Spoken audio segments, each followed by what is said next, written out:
to the Starting Over Stronger show, where you'll find help and hope for your divorce survival and recovery. Divorce well, live well.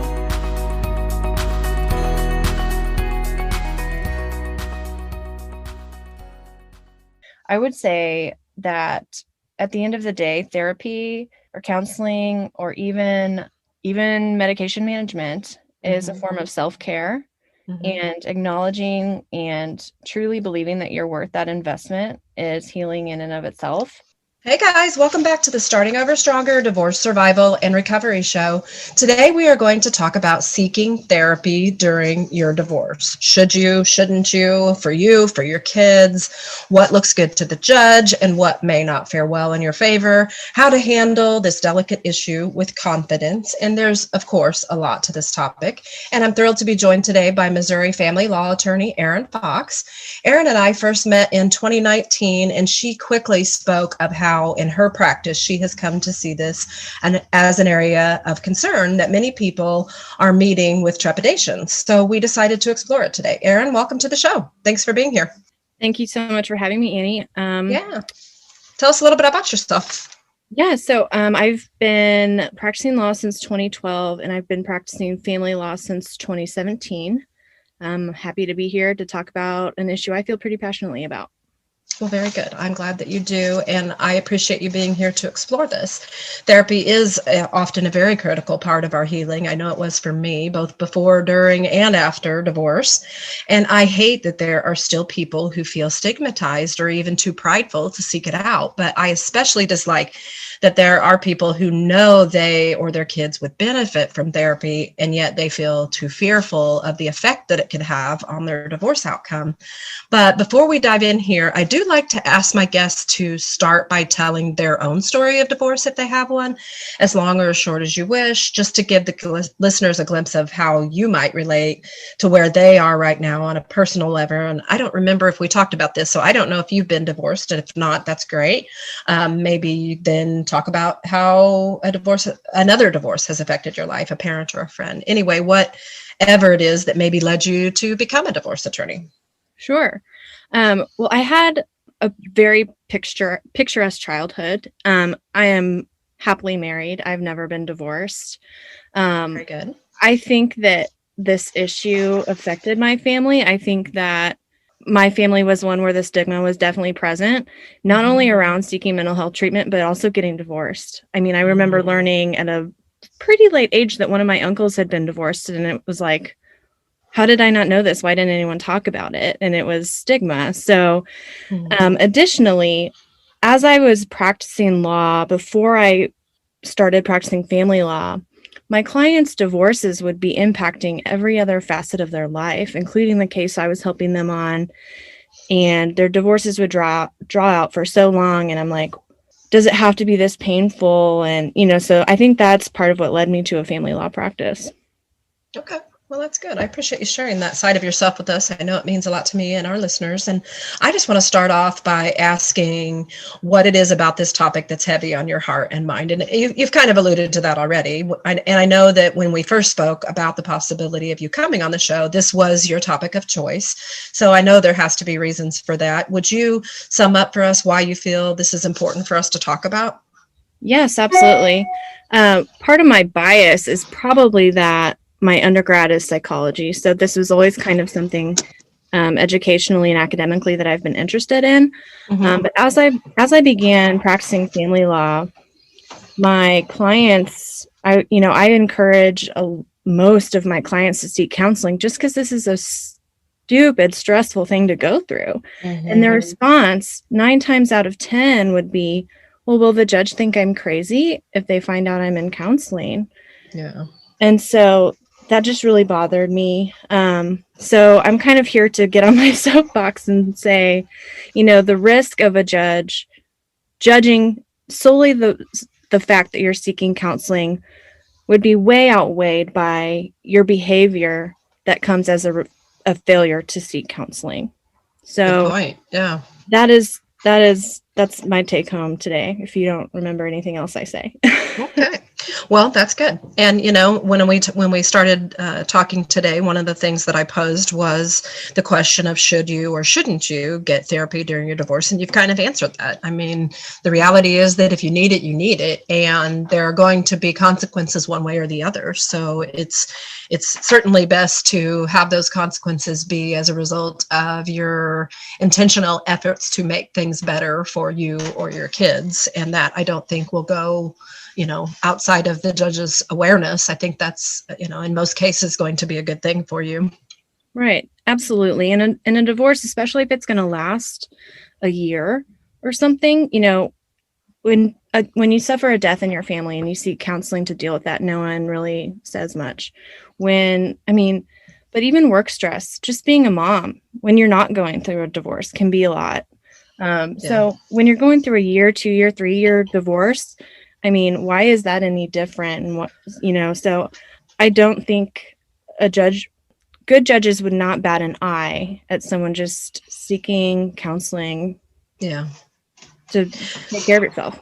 Yeah. Now, what is the ruling, the law on information that's being discussed in your therapy ever becoming a part of your divorce case? How does that work? That is a very good question. So when a judge is when there's no kids involved, it's not really relevant unless it's affecting your behavior with money in your case somehow.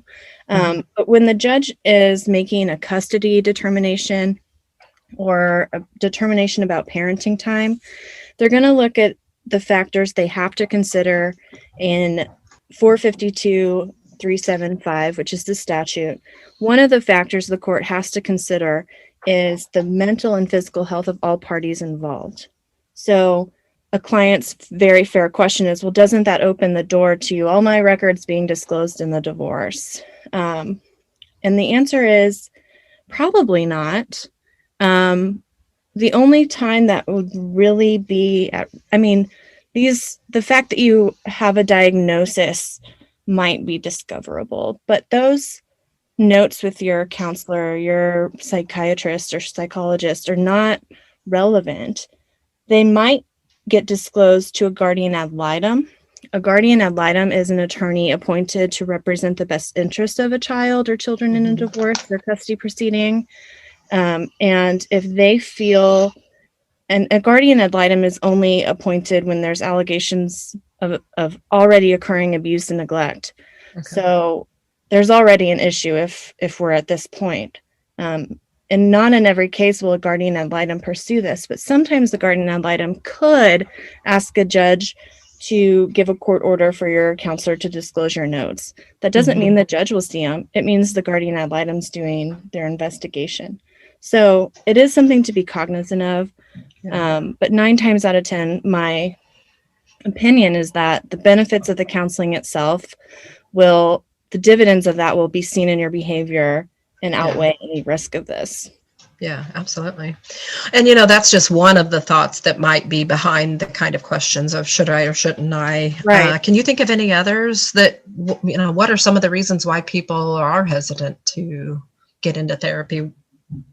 Well, because digging into your stuff takes a lot of work. First of all, it's work, True. Yeah.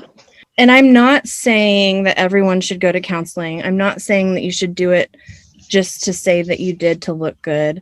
I'm not saying, and especially in regard to child therapy, don't put your kids through something that doesn't need to happen. Yeah. A lot of times what I see with regard to should I put my kid in counseling or therapy, it hinges on this. Does your kid really have a psychological, emotional, or behavioral problem? Or do you need some extra parenting tools? Because look, every upbringing is not going to be picture perfect, and your kid might need something different. And maybe that's attainable through you and not counseling. That's a great point. If you do decide to go counseling or psychologist, psychiatrist, you need to get your co-parent on board. Just going to throw that in there. That's important. So don't just go do it without their agreement? Correct. 9 times out of 10. Okay. Because I'm going to guess that that's going to backfire on you later.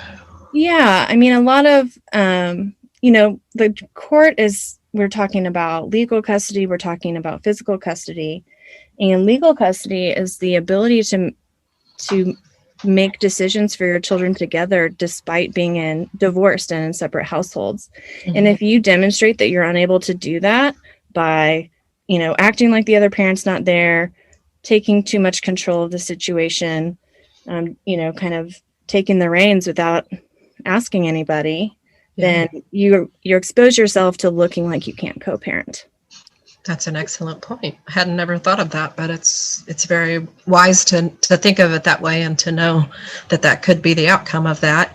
And speaking of outcomes, another question I threw out was how going to therapy or taking your children to therapy may in any way affect the outcome of your divorce. What thoughts can you share with us about how judges are likely to receive that? How they're likely to receive just the fact that they go? Yes. Really, it's so common now that the mere fact that they're going is not going to alarm a judge. They might be curious, and you might need to present evidence of what prompted you to put them in counseling. Is it working? How's it going? How are they doing? And that's it. Ultimately, in a custody or parenting time issue, the question is what's in the best interest of the children. Mm-hmm. And keeping them out of counseling so that you think you look good is not in the best interest of the children, and the judges are going to see that. Sometimes a kid desperately needs counseling, and the one party is on board and one is not, and so then motions have to be filed. And when you're on the other side of that motion and it's clear the kid needs counseling, that doesn't bode well. True. So just the fact that a kid is in counseling is not relevant. There needs to be evidence of, how are they doing? Are the parents acting in their best interest? And, you're kind of separating it out, and that's good because it seems to me from just what we've talked about so far that it's a much bigger deal when the kids are in therapy than when you are. And in fact, as you're talking, I'm kind of thinking about my own divorce. I don't think it ever even came up. I don't know that anybody even knew that I was, and I think probably for the most part, that's probably how it's handled. Unless there's a reason for them to know that a woman is going to therapy, there would be no reason for you to ever say anything about that to your ex, to maybe even to your attorney, to a judge. Absolutely. Right? Yeah. And when is that bell rung? Well, in my experience, the bell of, okay, let's look into your mental health is rung not when someone says, I'm in therapy, FYI. It's when their behavior raises eyebrows like, maybe this person should be in therapy, or be medicated. I'm going to raise it to the next level and say, it's not just counseling. I have a counselor. Yeah. I'm on medication, which by the way works. And my behavior is okay, so no one's going to ask. It's the opposite that is concerning to family law lawyers. Very, very good point. Yeah. And, I thought it might be good to offer some things to look for to help make that decision when we're enduring divorce. Many women especially are doing alone. And quite often they're not just dealing with the demise of a marriage, but often sometimes even also toxic and dysfunctional dynamics internally or externally that are making coping very difficult. Divorce is hard anyway, even without that. And so sometimes that is the tipping point. And, few, I think, are aware of the support and assistance that even just a divorce coach like myself can offer. You may not even have to go to the level of therapy. You may just need that support person, that thinking partner, that person that can help you process everything that's happening and, all the fears that you have about what a soon-to-be ex could do with any information that, you're seeing a therapist. And I thought it might be good if we just talk about some of the indicators that a woman may need some help of this kind, whether that's a coach or a therapist. And actually, before you answer that, this is going to be the perfect place for me to elaborate a little bit on the difference between coaching and therapy.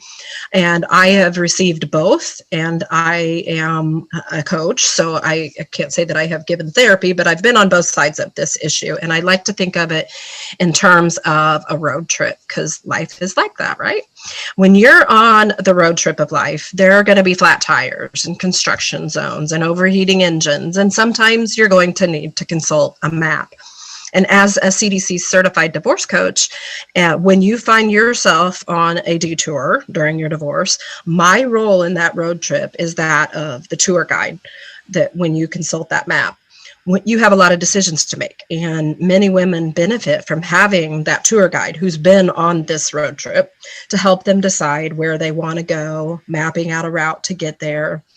But, I'm not a therapist, because I see a therapist as more of that, like roadside assistance or the mechanic shop that we take the car in for repairs when we break down, and even that routine maintenance to keep going with fuel efficiency.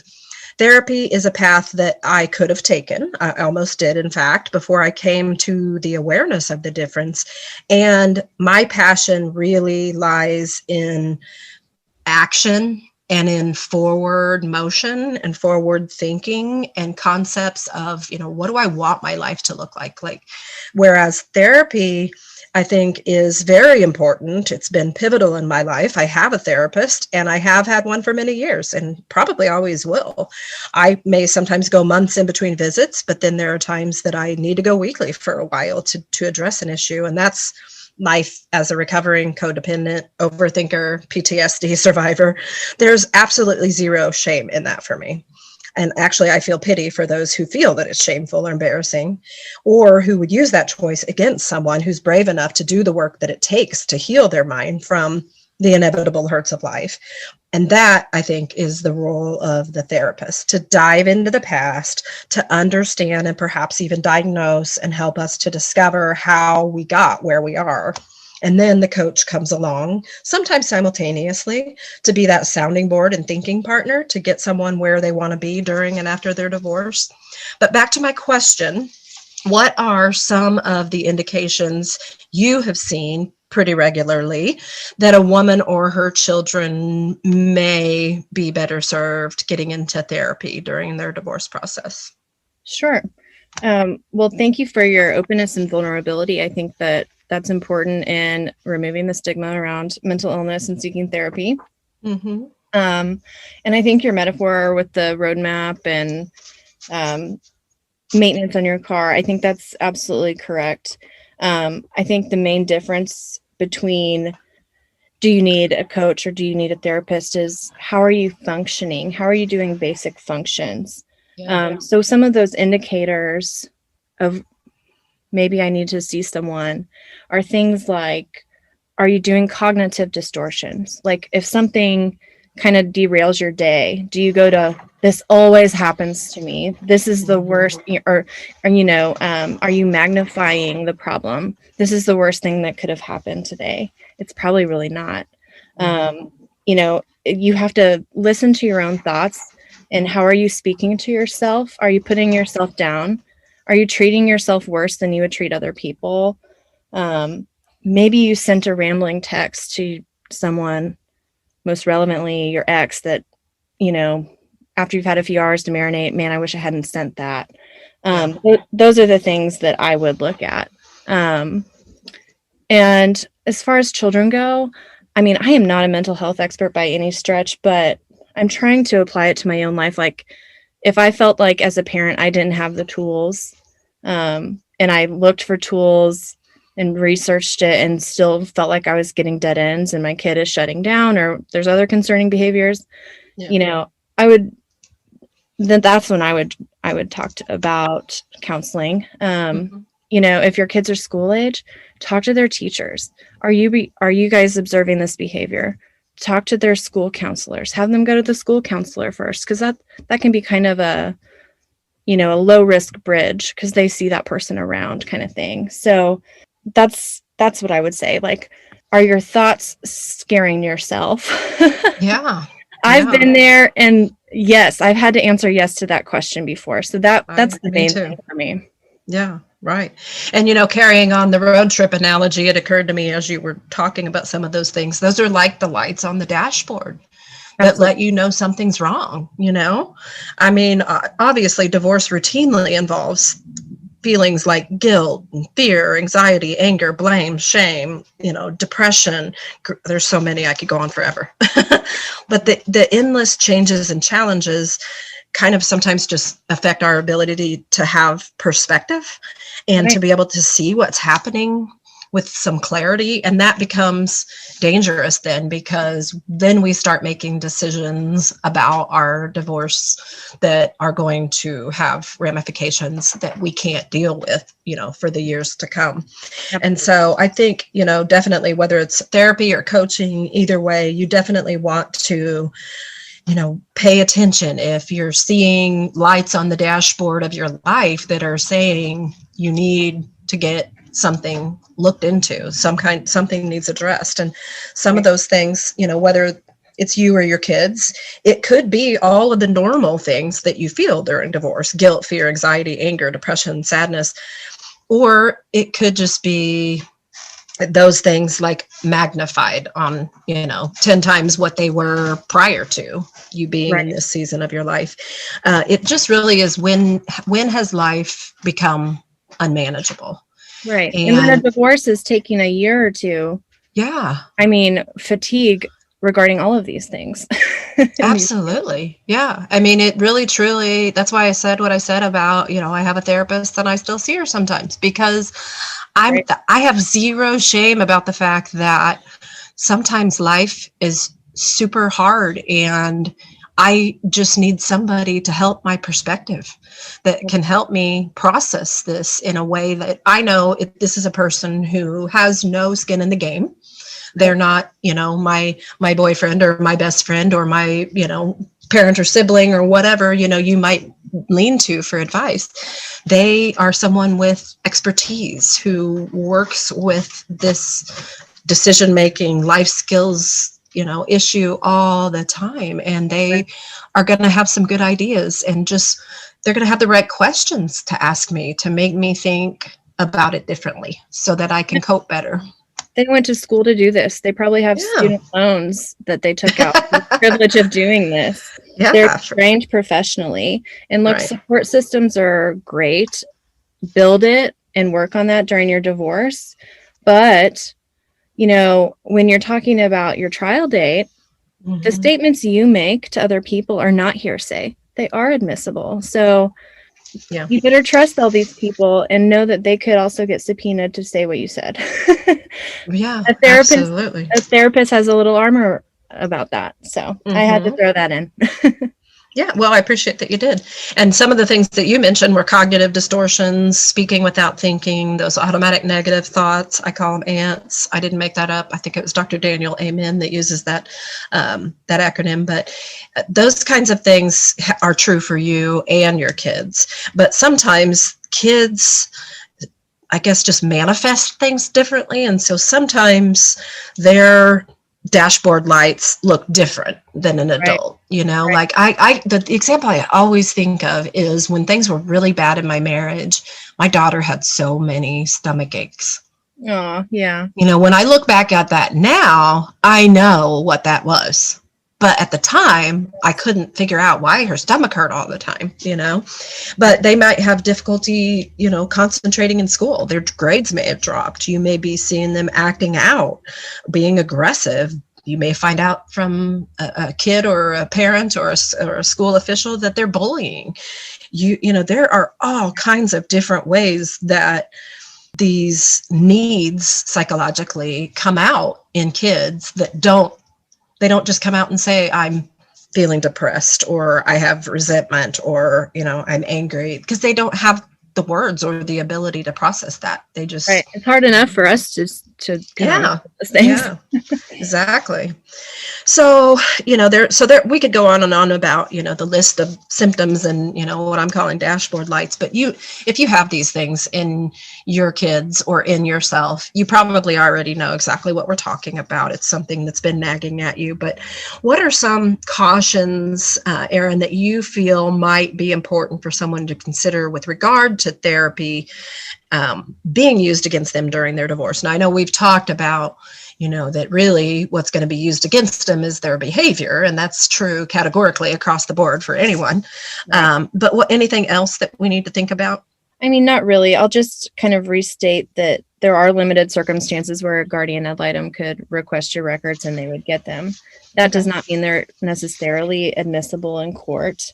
Also, don't, be genuine with your counselor. Don't say things like, I'm just here to look better. Oh gosh. You're not going to get anything out of it if that's if that's why you're going, just don't. Or, yeah. Sometimes counseling is court ordered. And if that's the case, don't say dumb stuff like that to your counselor. Yeah. Get out of it what you can and meet your obligations and move on. But other than that, that's it. Well, and authenticity, we could talk about that all day. That is across the board, the best way to go, no matter what you're facing. And, the fact of the matter is that we're all messed up. Life is hard. On some level, we all have issues. And the persons who can admit that and take the steps to heal those things and improve upon those things are actually looked upon very favorably, I would think. Certainly, I think life looks upon them favorably and things change for the better. But I think even with divorce, that would be the case. I agree. Definitely. And, one thing that we haven't already covered today, or is there anything, I guess I should say, that you can think of that we haven't already covered? No, I mean, I have not. And I just want to say, I have not had any cases that hinge solely on someone receiving or failing to receive mental health treatment. It is relevant in many cases. Yeah. I just want to bring home that it's your behavior at the end of the day. And are you doing what's best for your kids? And are you trying to thwart the process or anything like that? So, and the good news is, in my clients that have had therapy, we'll go from the initial consultation where they're just a puddle of sadness and grief or whatever. And then they're, months down the road, they've been going to counseling and they come in with their makeup and their hair done and they look great and they're speaking and, they have become their articulate, assertive selves who can self-advocate and co-parent better. And that's just like one of my favorite parts of my job. Yeah, I bet. We want to see this kind of success, and it can go either way. There's certainly going to be win-win-win situations for going to therapy and it going really well and it being, the exact outcome that we are hoping for people when they get the help they need during their divorce. And I'm going to guess there's probably also some worst case scenarios that really centered around someone's decision about therapy during their divorce. Can you think of any examples of either of those, or just what is a good takeaway for us on that extreme thinking that we sometimes have about things, when we're thinking about whether to go to a therapist or take our kids to a therapist? In most cases, it's not going to be this amazing turnout or this really horrible turnout. It's probably going to fall somewhere in the middle. What are your thoughts on that? The only example I can really think of is I had a case where I represented the husband and the wife clearly needed some counseling and was not receiving it. If she was in counseling, she also needed a psychiatrist. And she would send these novels, like just strings and strings and strings of text messages to my client after my client would ask her like a 1-sentence question. Yeah. It was like her stream of consciousness in electronic form. I mean, my client got sole legal custody because the judge commented that everyone has their limits. He should not be expected to co-parent with that every time there's one little thing to talk about with reference to their child. Yeah. So I've seen it when the lack of therapy affected someone's case. Oh, yeah.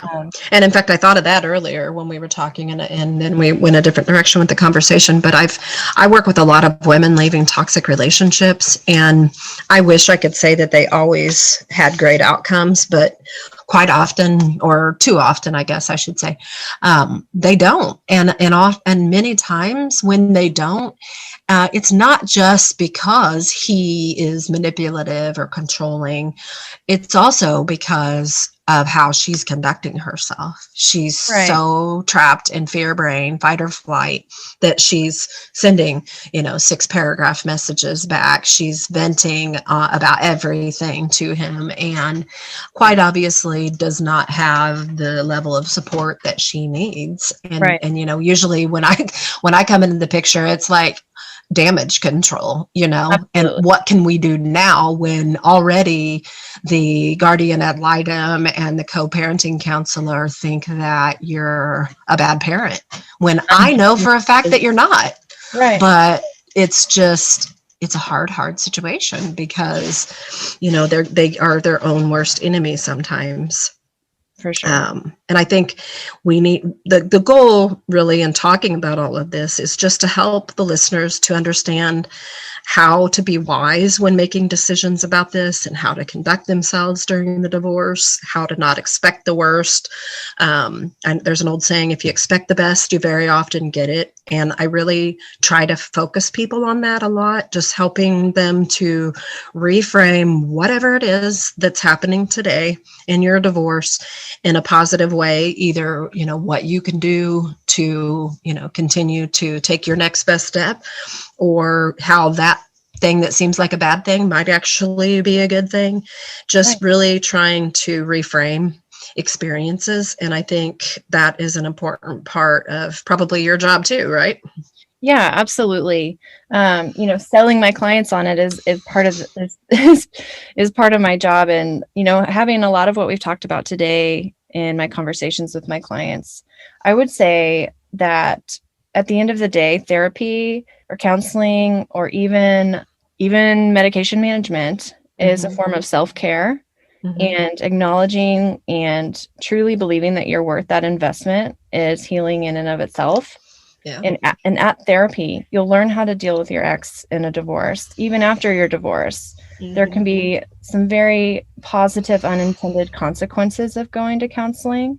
Like your next relationship might be healthier, the more you'll learn about yourself. And so that's the positive stuff that I try to bring up with my clients. Absolutely. Well, I think we've covered a lot today. We're kind of coming to a close. Do you have any other thoughts that we haven't explored, or what closing thoughts would you like to share? Not a lot. Just, nobody in this situation is alone. I think that's proven by the fact that we're talking about it. Yeah. You're right. And I mean, even in the cases where you're on good terms with your ex and you're coming to a settlement, I would, and I'm not saying this out of self-interest, but hire an attorney just to look at your documents before you sign them, and make sure that you're not giving away the farm, and that everything is reasonable and accounting for everything that maybe you two haven't thought of. And most attorneys will do that fairly inexpensively because it's limited scope. So I think it's worth it just to have that peace of mind. That's a great tip. I appreciate that. And listeners, I hope this has been so good for you to hear today. We do know this is hard stuff, and there is so much here to consider. So if you have further questions for me or for Erin, I hope that you will take your next best step to reach out to her or to your own therapist or to me. I'd be glad to make a personal connection to Erin for you. You can also visit the startingoverstronger.com website to see how coaching might help in your situation. Whatever it is that you need to get answers and to make things happen for you and your family, I hope that you will do that. And as always, you can find out more about divorce coaching and what that is by emailing me at Annie@startingoverstronger.com. Thank you again for joining us each week as we explore life during and after divorce and how to make the most of it all. Remember, you're not alone, like Erin said, and you certainly don't have to be if you are. There are people and resources that are prepared and passionate about being a life preserver during your storm. So reach out and grab a hold of one. I'm happy to connect you with anyone on my divorce team. And as always, I hope that you'll be back next week as we explore more hope during your divorce and help as you are starting over stronger.